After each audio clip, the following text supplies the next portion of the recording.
Yo, what's up mga ka-bird brain? Welcome sa panibagong episode na kung saan bawal ang matalino pero pwede ang may gasolina. So mga ka-bird brain, no?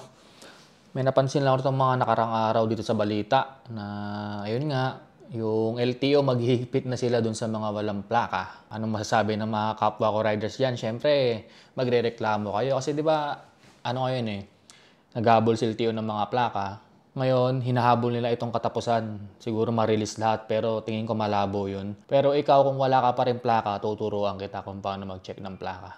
At kung paano mo malalaman kung may plaka ka na at kung saan ka pupunta para makuha mo ang plaka mo. So simulan natin sa LTO tracker.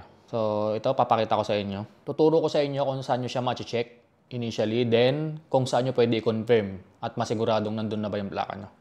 So simulan natin dito. Okay. Punta lang kayo sa LTO plate checker or tracker. Search nyo lang sa Google. So may lalabas dyan LTO tracker, yan. Click nyo na LTO tracker, then dito sa plate number, click nyo yung plate number, then i-type nyo yung MV file number nyo. So let's say ito yung MV file number ko. Ayan, kakopy ko. Sa pag-type ng MV file number, kung mapapansin nyo, diniretso ko lang siya. Di ba yung MV file number usually mayroong dash? Yung may hyphen dito sa in-between ng ano. Kunyari 1303, 13000, 1307. Di ba may guhit dyan?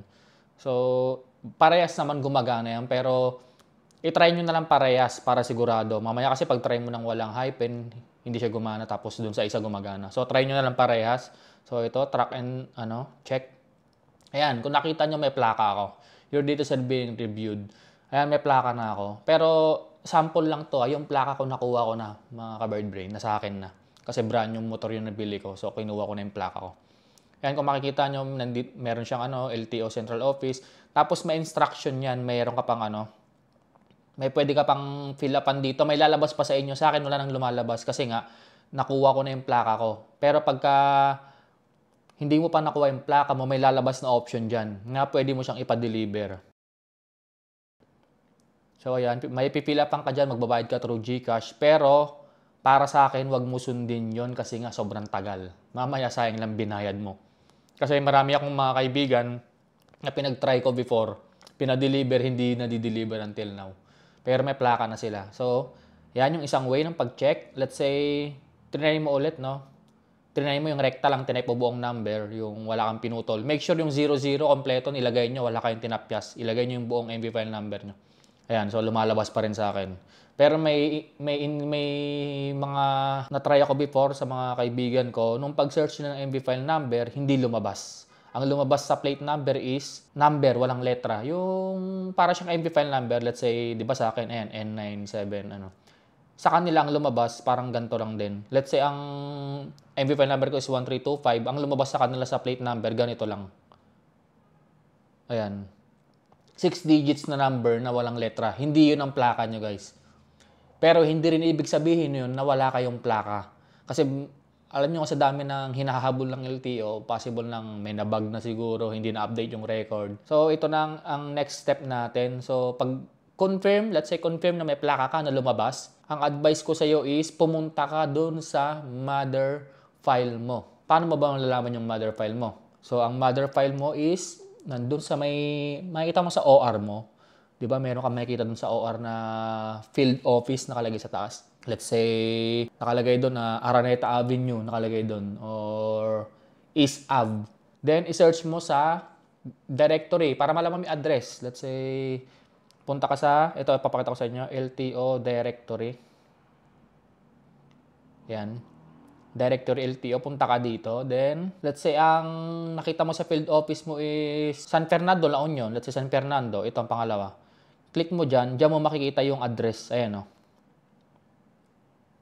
Yan yung address, nandito.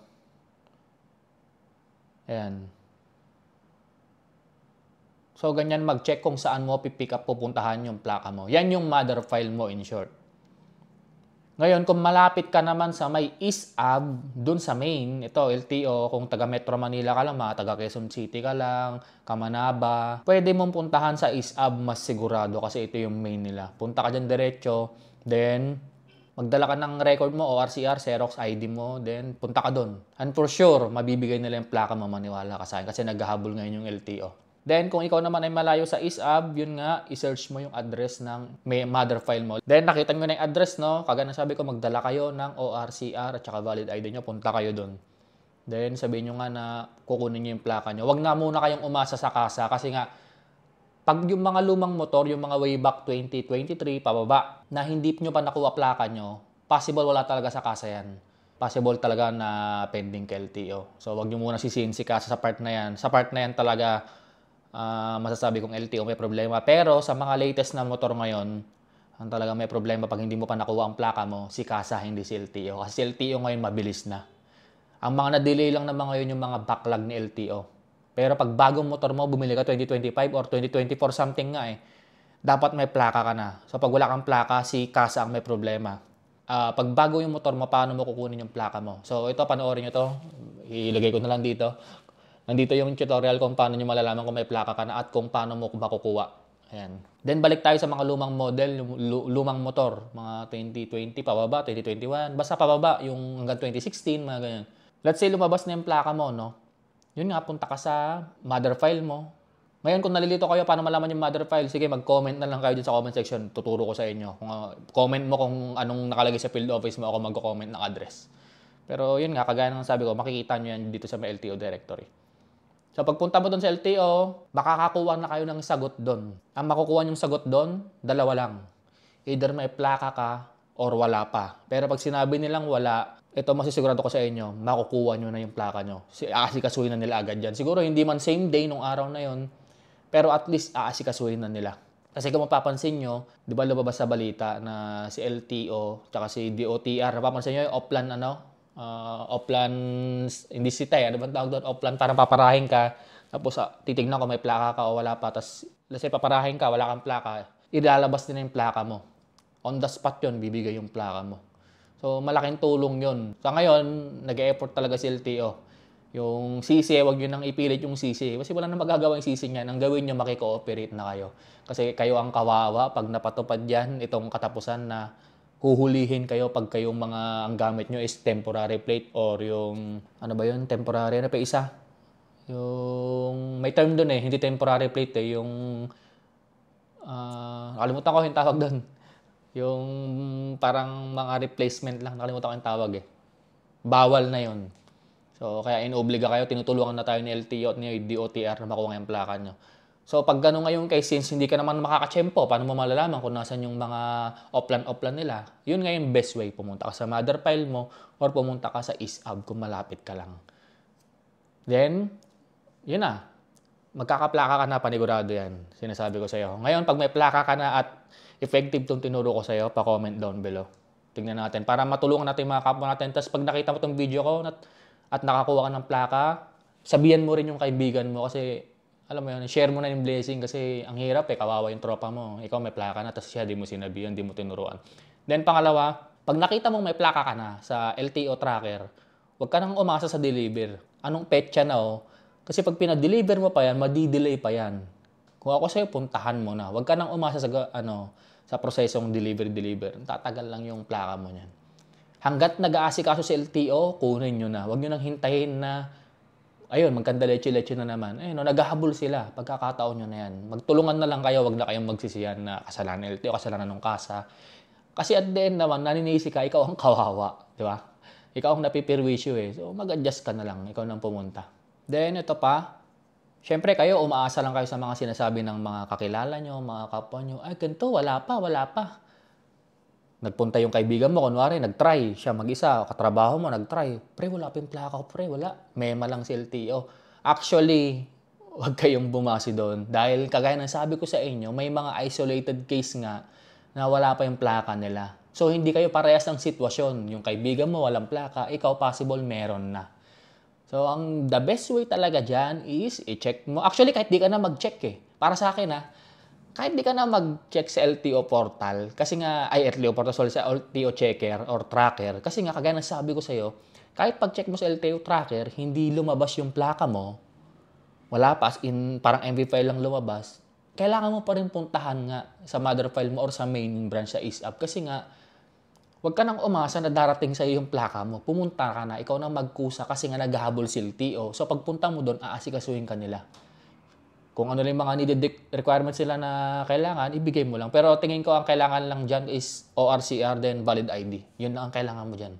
Makukuha mo ang plaka mo. Huwag ka nang maniwala sa mga sinasabi ng kaibigan mo na, wala yan, mema lang yan, mema. Pumunta ka na. Proven and tested naman kasi marami na ako nakita sa balita sa Facebook na nagpo-post na talagang nakuha naman nila. And may mga iba talaga na hindi nakakakuha. Kagaya na sabi ko sa inyo nga, isolated case yan.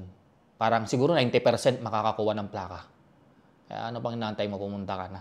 Kasi ang hirap niyan pag natikitang ka, worst to worst, ma-impound ka na dahil dyan. Then, pagka ang case naman is may plaka ka na, no? May senaryo kasi may plaka ka na, kasa naman yung may problema. Tinengga, alam mo yung nabulok na sa kasa, hindi binigay talaga sa yung plaka. Sasabihin nila, nabigay na sa kasa yan. I think, pwede ka na mag-request sa kanila ng bago. Gagawang kanila ng bago. Sabihin mo, hindi ako binigyan ng kasa, hindi na binigay sa akin totally. Wala, sinasabi nila, wala na kayong binibigay. So, I think, hindi ka na pagpapasapasahan ni LTO niyan. To kasa na punta ka doon. Unless nga bago yung motor mo. Siguro kung 2024 to 2025 yung model ng motor mo, at ganun yun nangyari, possible na sa kasa talaga yan. Then, magpatulong ka sa LTO kung ano gagawin yun, kung ayaw nilang i-release. So, yan nga, yung kaninang share kong link, panoorin nyo yan. Nandun yung way or process kung paano yung makukuha yung plaka nyo pag bago yung mga motor nyo. So, ayun lang naman mga ka-bird brain. Kasi napansin ko lately sa group ng mga motorcycle community, ang dami ko nakikita nagko-comment na yes, nakuha ko yung plaka ko. Tapos may magko-comment doon yung mga beater.